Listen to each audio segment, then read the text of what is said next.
하나님께 영광의 박수를 드립니다. 감사합니다. 무더운 우리 날씨에 예배당 오신다고 너무 수고하셨습니다. 이게 용량이 안 되는지 조금 다시 팬이 돌아서 시원해질 거니까 조금만 우리 견디시면 좋겠습니다. 저희 교회 아이스크림 우리 사업을 하시는 재가른 집사님한테 많이 덥고 수고가 많으시죠라고 했더니 더 더워야 된답니다. 40도가 넘어야 된답니다. 제가 들으면서요, 역시 생각의 차이, 기준은 다르구나라는 생각이 듭니다. 우리 말씀 받기 전에 우리 옆에 있는 분들에게 한번 인사했으면 좋겠습니다. 잘 오셨습니다. 우리 한 번 더 인사하겠습니다. 하나님의 말씀 붙잡는 시간 되기를 원합니다. 아멘. 오늘 제 설교를 들으시지 마시고요, 하나님의 음성을 듣는 시간 되었으면 합니다. 오늘 특별히 이 자리에 이제 다음 주 우리 저희 교단의 명절이라고 하는 우리 WRC 월드 렘넌트 컨퍼런스 줄임말인데요. 이것 때문에 전국과 해외에 있는 우리 많은 분들이 또 들어오고 훈련 받습니다. 저희 교회가 또 후원하는 우리 케냐 노승대 선교사님 자녀 우리 둘,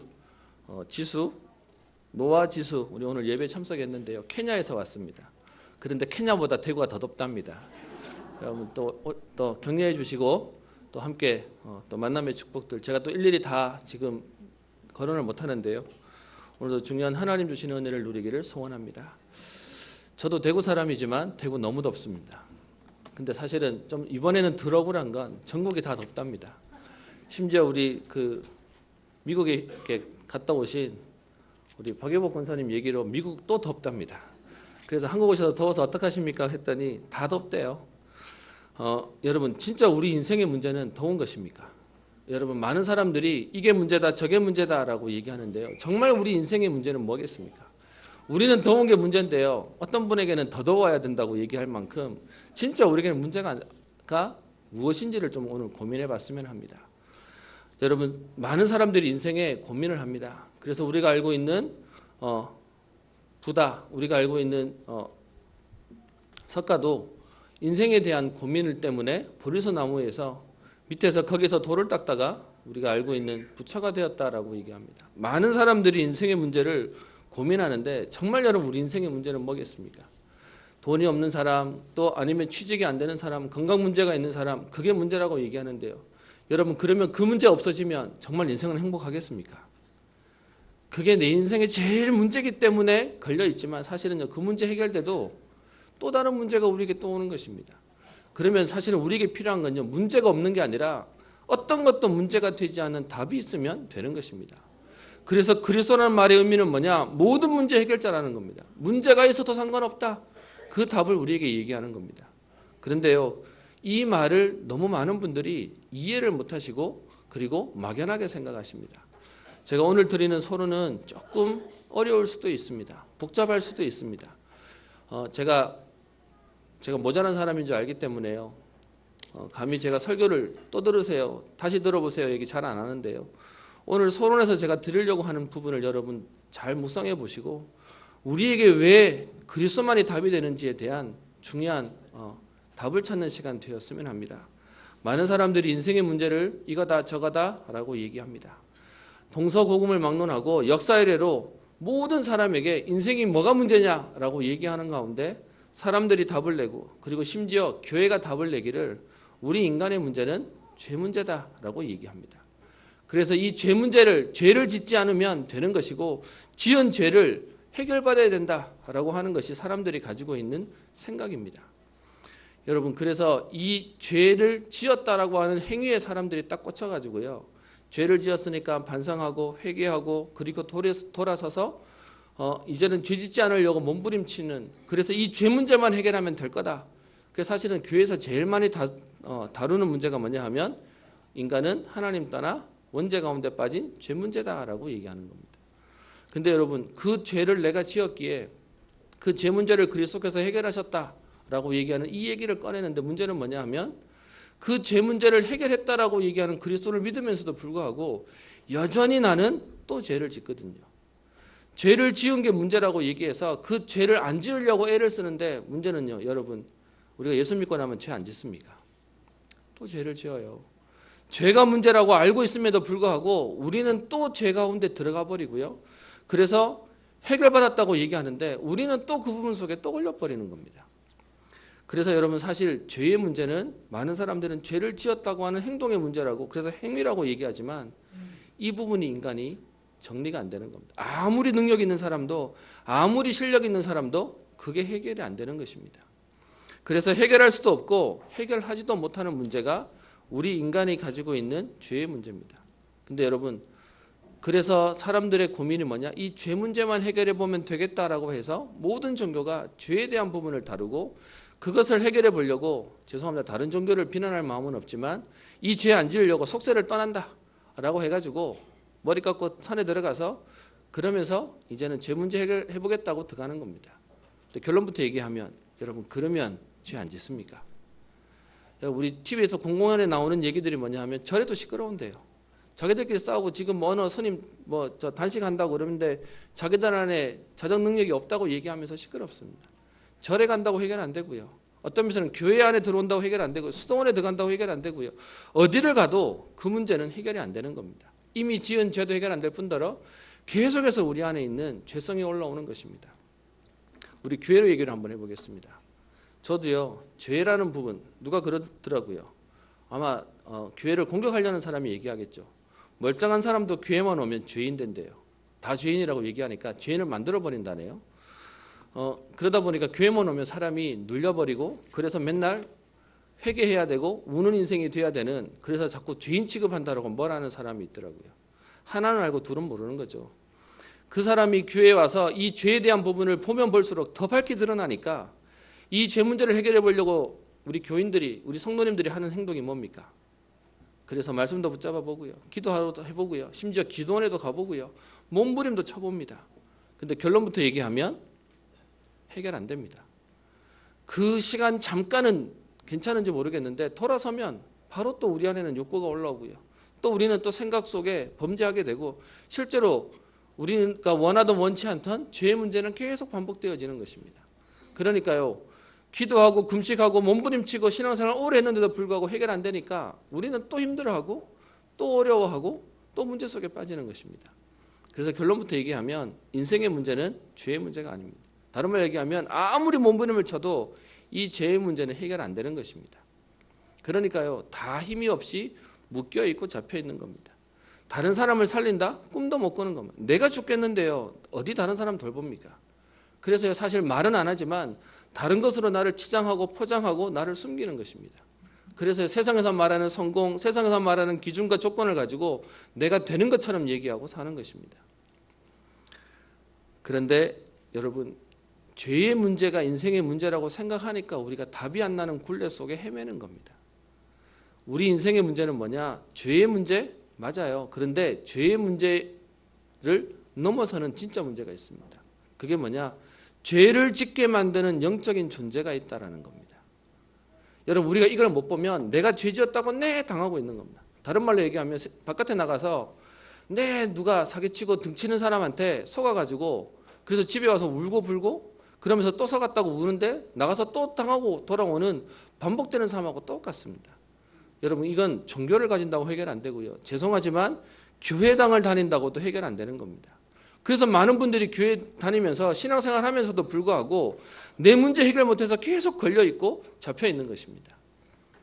여러분 죄의 문제가 아니다 그러면 저 또 이단됩니다. 그런 말로 얘기하는 게 아니고요. 진짜 문제는 죄의 문제가 아니라 죄를 짓게 하는 영적인 존재가 있다는 겁니다. 여러분 우리가 이걸 모르면 내가 아무리 몸부림치고 안 하려고 해도요. 여러분 밑이 깨진 장독에다 물 아무리 부어도요. 밑은 계속 새는 것입니다. 우리가 죄를 안 지으려고 몸부림치는 모습이 아닙니다. 여러분 그래서 이 땅에 있는 모든 종교는 죄의 문제라고 생각하기 때문에 죄 짓지 말라고 우리에게 행동을 가르치는 겁니다. 근데 여러분 우리 조금만 진실하게 양심적으로 얘기해 봅시다. 우리의 행동 가지고 그거 안 할 수 있습니까? 그거 할 수 없지 않습니까? 그래서 종교가 답이 안 된다라고 얘기하는 겁니다. 지금도 종교는 뭐냐? 그 행동을 당신이 조금만 바뀌면 당신이 노력하면 될 겁니다라고 하는 게 종교의 가르침이고요. 우리가 말하는 복음은 뭐냐? 당신 어떤 행동 가지고도 그 문제 해결 못합니다. 안 할 수 없을 겁니다. 왜? 하게 만드는 존재가 당신을 계속 넘어뜨릴 겁니다. 그래서요, 우리에게 있는 인생의 진짜 문제는 뭐냐? 죄의 문제 맞지만 죄를 짓게 하는 영적인 사단과 흑암의 세력이 있다는 것입니다. 이걸 모르면 여러분 여기서 당했는데 우리는 딴 데 가서 내가 좀 잘하면 되겠지 그러고 사는 거예요. 여러분 결론부터 얘기하면 그거 가지고 안 되는 겁니다. 여러분 그래서 오늘 제가 얘기하는 오늘 서론의 이 얘기는 우리의 신앙의 가장 근본이 되고 기본이 되는 것입니다.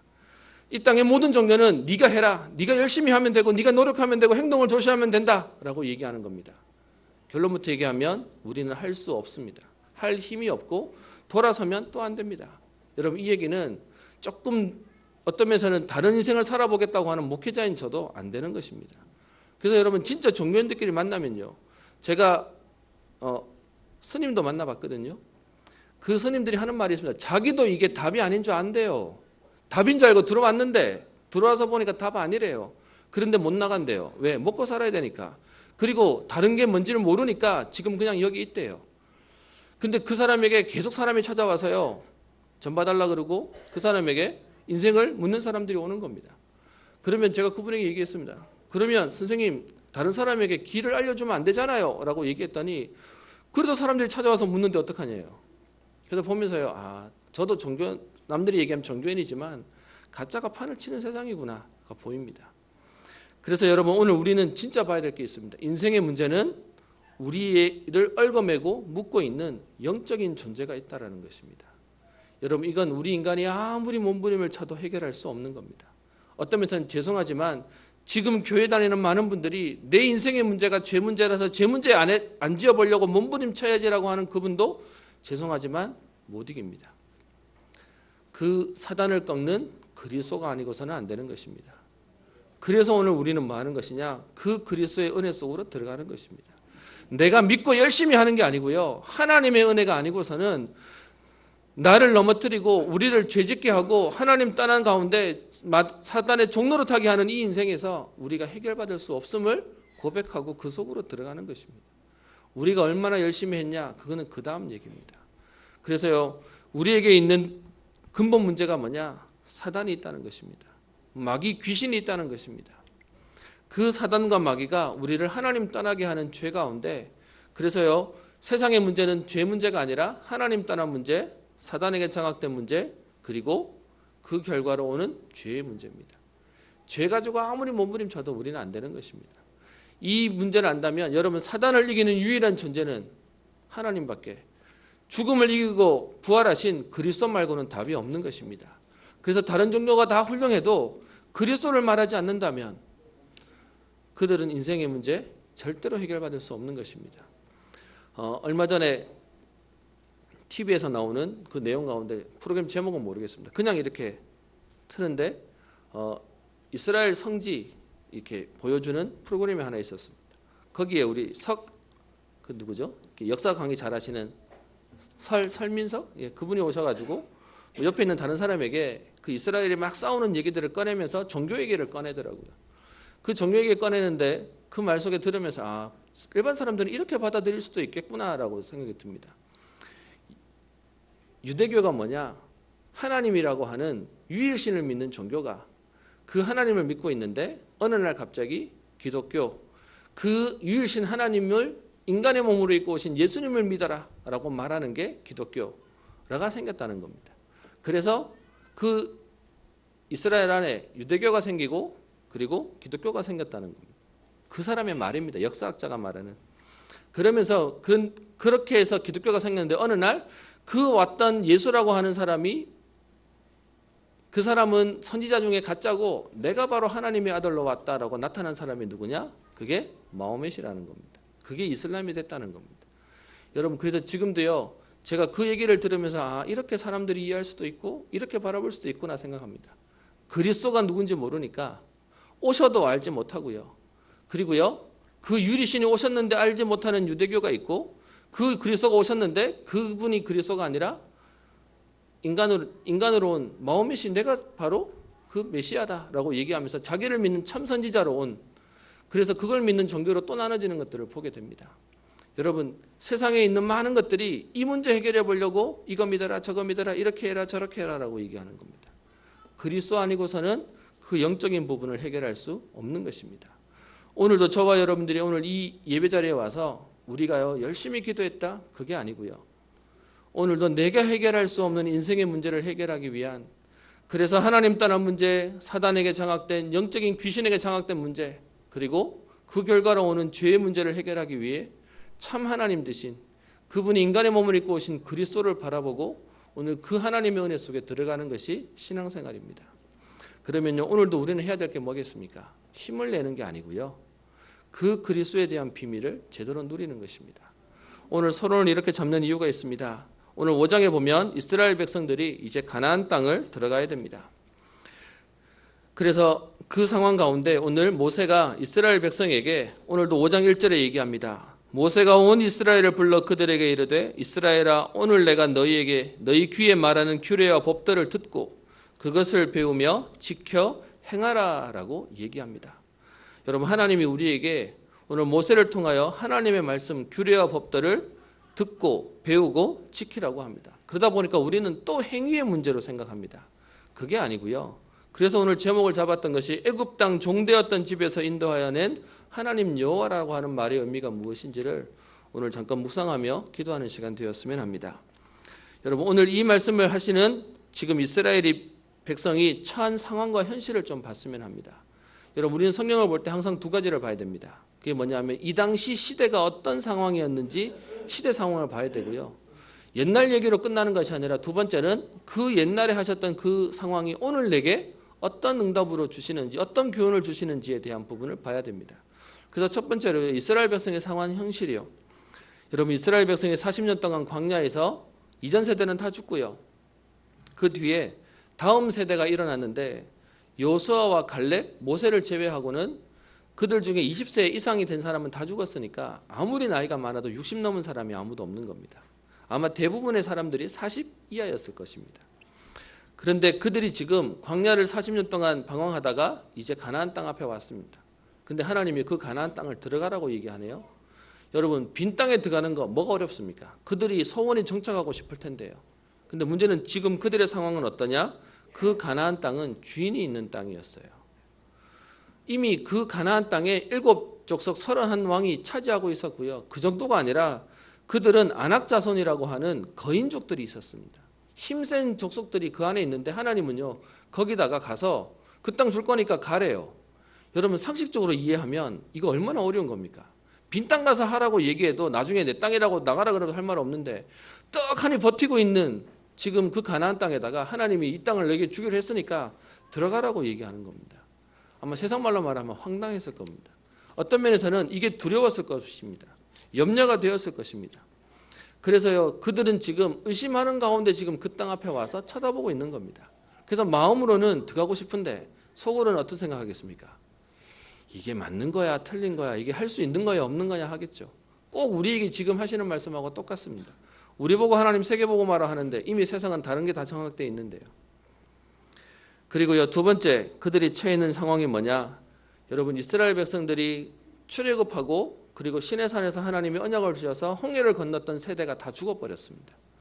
그러니까 그들이 지금 오늘 이 신명기 5장에 있는 말씀을 듣는 세대는 뭐냐 하면 그 하나님의 기적은 보지 못하고 눈 떠보니까 광야고, 그래서 그 광야에서 헤매다가 하나님 말씀 잘못 들으면 벌받고 진노하는 것만 보지 실제로 하나님이 역사하셨던 구원의 기적과 역사와 응답들은 못 본 세대예요. 여러분, 어떤 면에서는 우리 예수 믿는 저와 여러분들의 후대들이 그럴 수 있습니다. 그들은 구원의 감격이 없을 수 있거든요. 우리 때문에 따라서 왔고 우리 때문에 우리가 믿으니까 따라서 믿어놓으니까 오늘 이스라엘 백성의 2세대처럼 자기들은 출애굽한 기억이 없어요. 자기들은 홍해를 건넌 기억이 없어요. 그냥 매일 그냥 살아가는 이게 그냥 일상으로 느껴지지 하나님의 은혜는 안 보이는 겁니다. 근데 뭐는 보이냐? 그러다가 잘못하면 죽어요. 잘못하면 벌 받아요. 그러니까 그 언약에 대한 부분이 두렵고 무서워하고 있는 인간의 모습입니다. 그리고 세 번째로는요, 그들을 이끌던 지도자 모세. 그래서 유일하게 어떤 면에서는 독보적으로 나이가 많은 지도자 어른이 있는데 그게 모세죠. 근데 이 모세가 얘기합니다. 앞에 3장에서 얘기하죠. 3장 23절 이후부터 얘기하는 자기는 가나안 땅 못 들어갈 거래요. 여러분, 지도자 우리 부모님이 어른이 계시면 든든하고 좋은데 그 지도자가 같이 못 갈 거래요. 그래서 그들이 처해 있는 지금 세 가지 현실은 두렵고 떨리는 겁니다. 가나안 땅 들어가라 그러는데 센 주인들이 있고, 그리고 자기들은 여기에 대한 확신 없고, 그리고 우리를 이끌어줄 지도자도 없을 거다라고 얘기하는 그들에게 오늘 하나님이 말씀을 하시면서요, 무엇을 얘기합니까?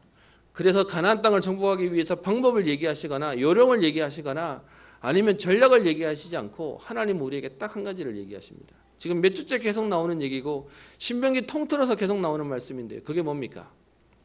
5장 1절에 얘기하는 오늘 내가 너희의 귀에 말하는 규례와 법들을 듣고 그것을 배우며 지켜 행하라 라고 얘기하고 있습니다. 무슨 말입니까? 하나님 말씀 붙잡아라 라고 얘기하는 것입니다. 하나님의 언약을 기억해라 라고 얘기하는 겁니다. 여러분, 사람들이 보기에는 이게 아무 힘이 없어 보입니다. 어떤 면에서는 지금 실제로 가나안 땅을 정복할 수 있는 뭐 무기를 주든지 아니면 전략을 주든지요.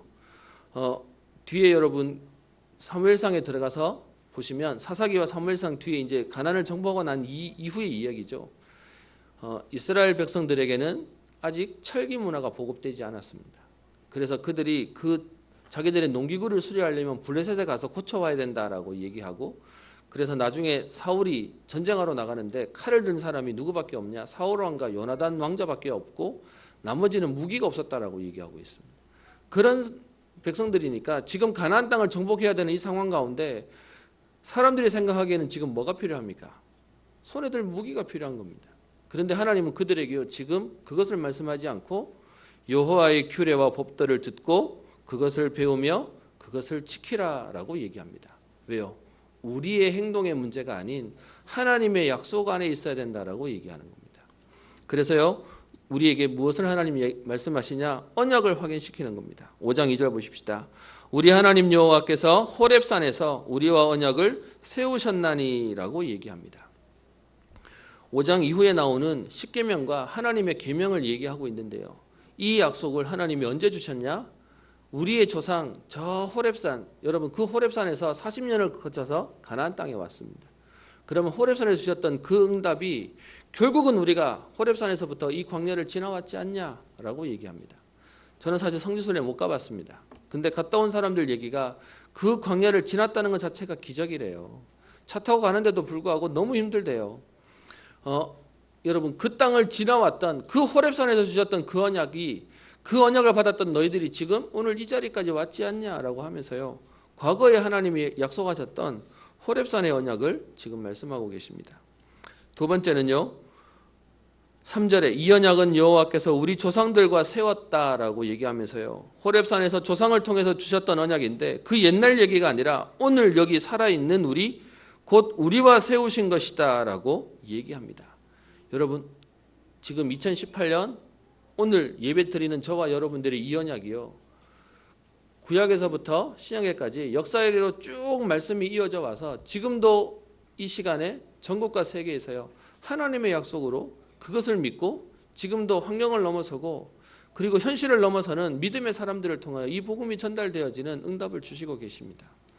그래서 말씀하시는 게 어떻게 얘기합니까? 옛날에 조상들에게 했던 옛날 얘기가 아니라 오늘 우리에게 주시는 살아있는 하나님의 언약이다라고 얘기합니다.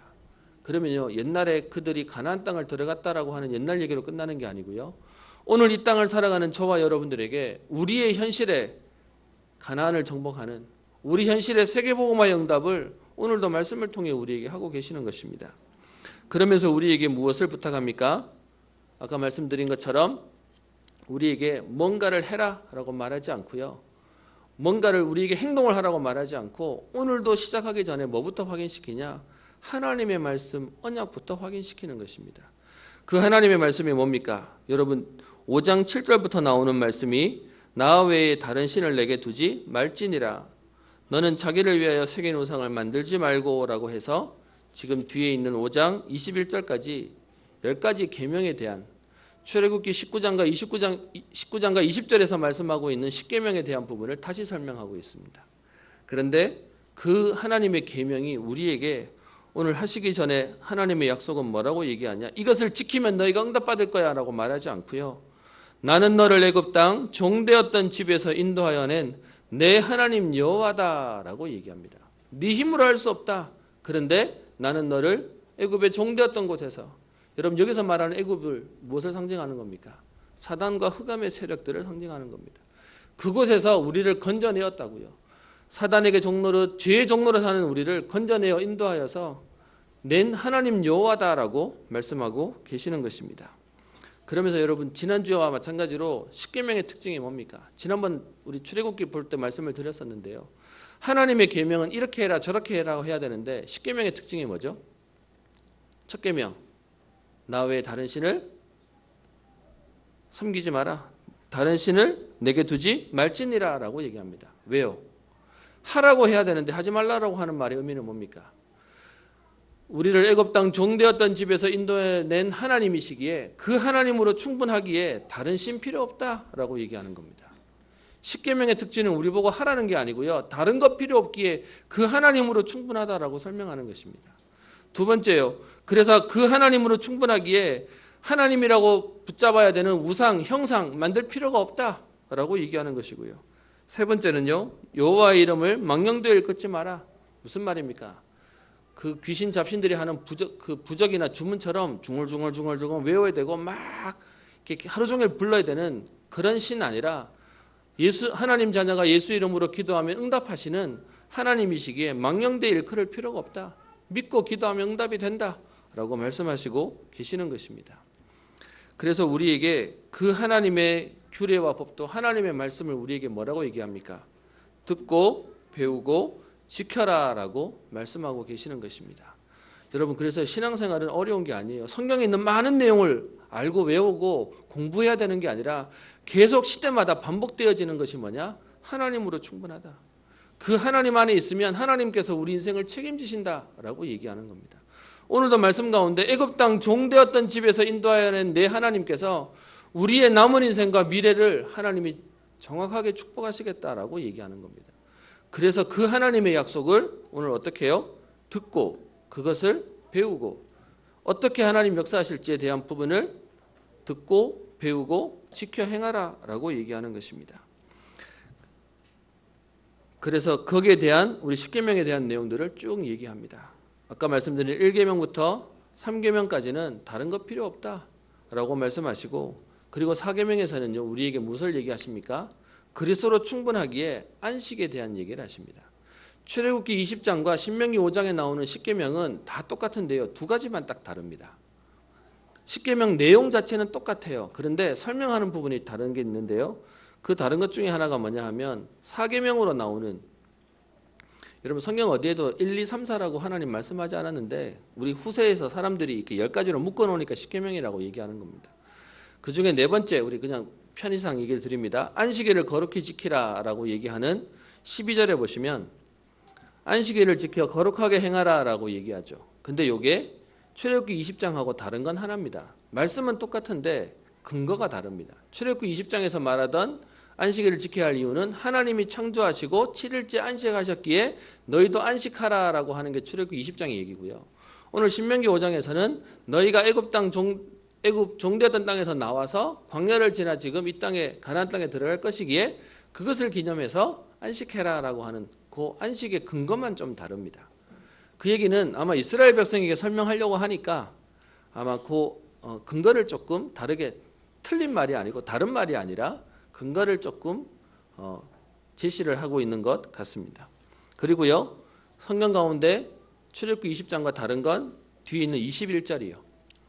21 10번째 계명인데 내 이웃의 아내를 탐내지 말지니라. 내 이웃의 집이나 그의 밭이나 그의 남종이나 그의 여종이나 그의 소나 그의 낙이나 내 이웃의 모든 소유를 탐내지 말지니라 라고 얘기합니다. 이것도 사실은 똑같아요. 똑같은데 뭐가 다르냐? 순서가 다릅니다.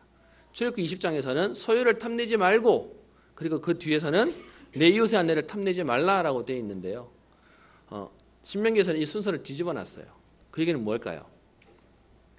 전에는 소유 문제였다가 이제 나중에는 가족 간의 문제, 사람의 문제로 바뀌었다라는 정도 우리가 짐작할 수 있겠죠.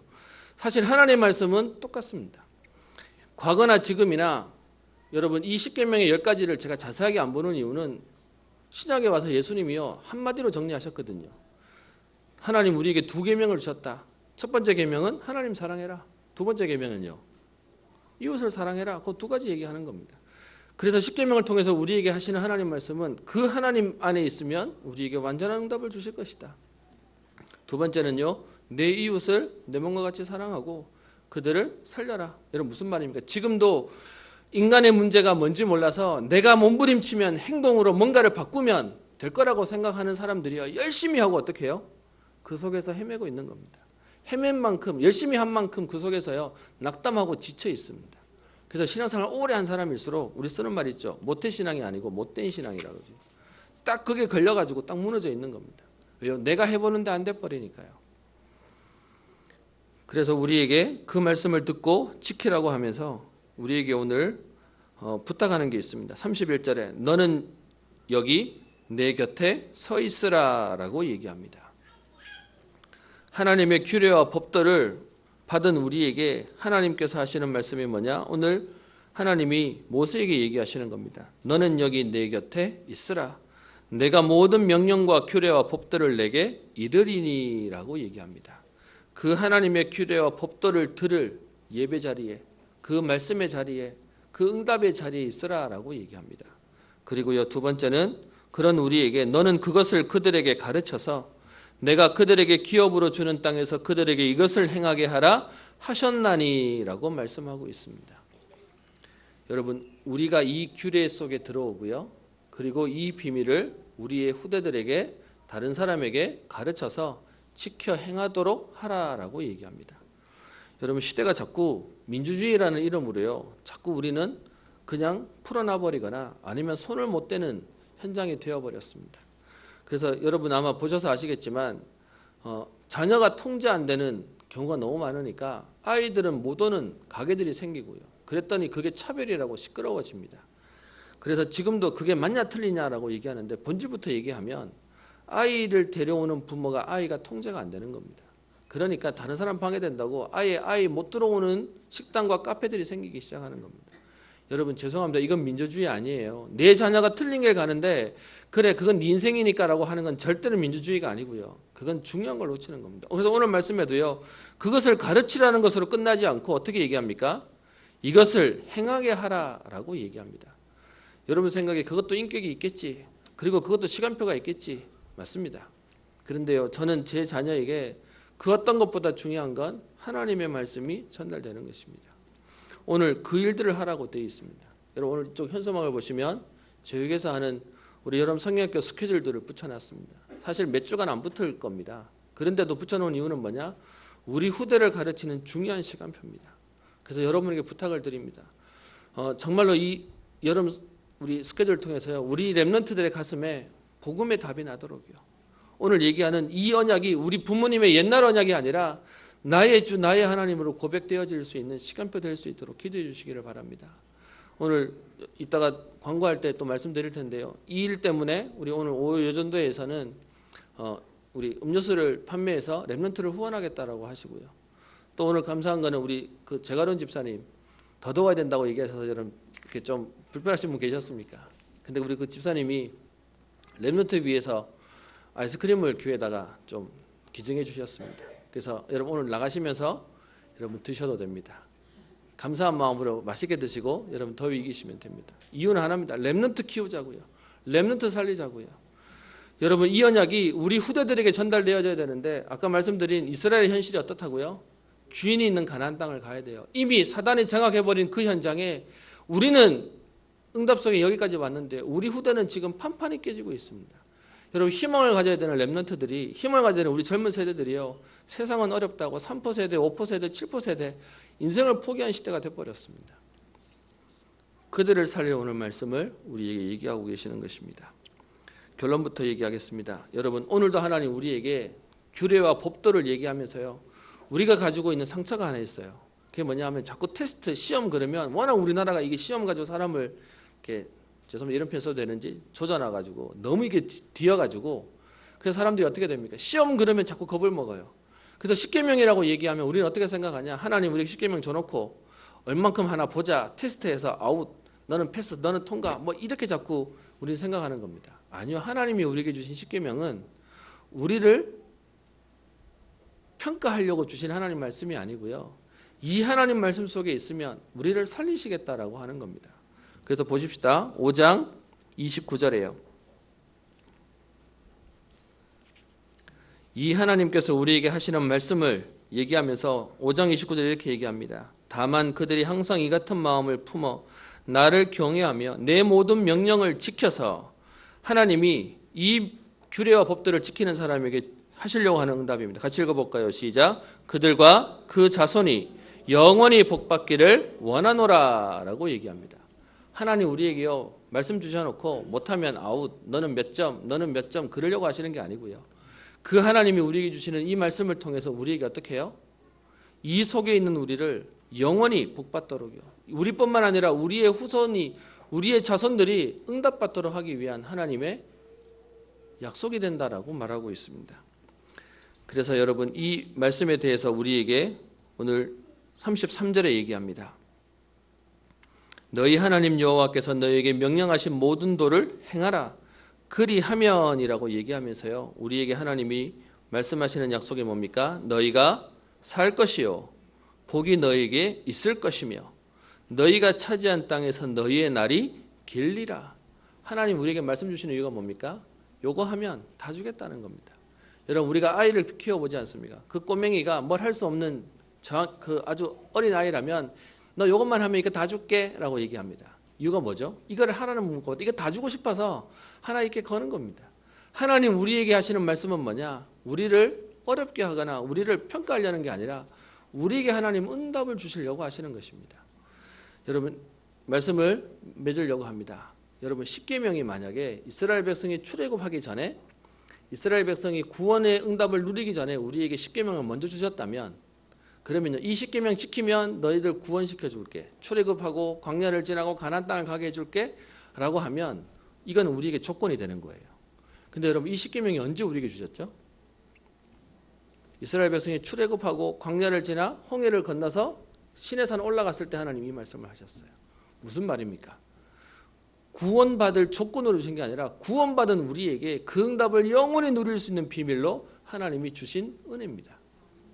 그러면 여러분 이 말씀이 나를 살리는 겁니다. 그래서 오늘 말씀 속에 그리하면 너희가 살 것이요 복이 너희에게 있을 것이며 너희가 차지한 땅에서 너희 날이 길리라 라고 얘기합니다. 이 비밀을 알았던 하나님의 사람들은요 이 은혜 속에 있기를 소망하고 그 속에 들어가는 길을 힘쓰고 그 응답을 누리게 되었습니다.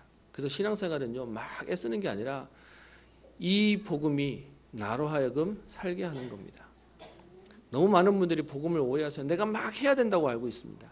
여러분 이 복음이 내가 살겠으니까 그 속에 가는 겁니다. 그 은혜가 나를 살게 하기 때문에 그게 나를 움직이게 하는 겁니다. 제가 참 표현을 잘 못해가지고요. 제주 사람은 저보고 책을 많이 안 읽어서 표현을 잘 못한다는데 참 이게 설명하기가 참 어려운데 여러분 그 은혜가 너무 좋으면 하라고 하지 않아도 하고 싶어집니다. 여러분 그 은혜를 맛보시기를 소원합니다. 여러분 이 말은 죄송합니다. 모르시는 분은 이게 너무 어려울 거예요. 근데 이 말이 안다면 여러분 그러면 지금 이 더운 날에도 렘넌트 살리겠다고 헌신하고 수고하시고 교사로 전도자로 현장을 뛰시는 겁니다. 여러분 보시기에 저 사람 참 열심히 있다 대단하다고 생각되시죠? 아니요. 그게 나를 너무 행복하게 하는 겁니다. 그게 나를 너무 기쁘게 하는 겁니다. 여러분 지금까지 여러분 내가 이거 하면 행복하겠다고 해서 살았는데 문제는 돌아서면 지치잖아요. 돌아서면 어렵잖아요. 여러분 그런 사람 특징이 뭐냐? 생명 못 걸어요. 근데 신기한 건 이 복음 속에 들어오는 사람 뭘 할 수 있느냐 하면 생명을 걸어요. 여러분 그게 복음의 비밀입니다. 저는 여러분들이 이 은혜를 누리시고요. 여러분의 후대들이 생명은 제자들과 응답들이 일어나는 전도자의 명문 가문의 축복이 있기를 주의 이름으로 축원합니다. 기도하겠습니다. 살아계신 하나님 아버지, 오늘도 우리에게 말씀을 주셔서 너희가 살 것이요 복이 너희에게 있을 것이며 너희가 차지한 땅에서 너희의 날이 길리라고 약속하시며 그 규례와 법들을 듣고 배우며 지키라고 하신 주님, 우리가 하는 것이 아니라 하나님께서 하시겠다고 나는 너를 애굽 땅 종되었던 집에서 인도하여 낸 하나님 여호와라고 하신 주님, 오늘도 그 응답 속으로 들어가기를 소원합니다. 우리가 그 곁에 서며 이것을 우리 후대들에게 가르치며 이것을 행하게 하는 응답 속에 있기를 소원하오니 하나님이 언약 잡고 우리의 산업 현장에 또 하나님 여기 인생의 모든 방향을 맞춘 전도자들에게 하나님 축복하여 주사 대표적이며 시대적이며 기념비적인 하나님의 응답을 누리는 축복의 인생 되게 하옵소서. 감사드리며 살아계신 우리 주 예수님 이름으로 기도합니다.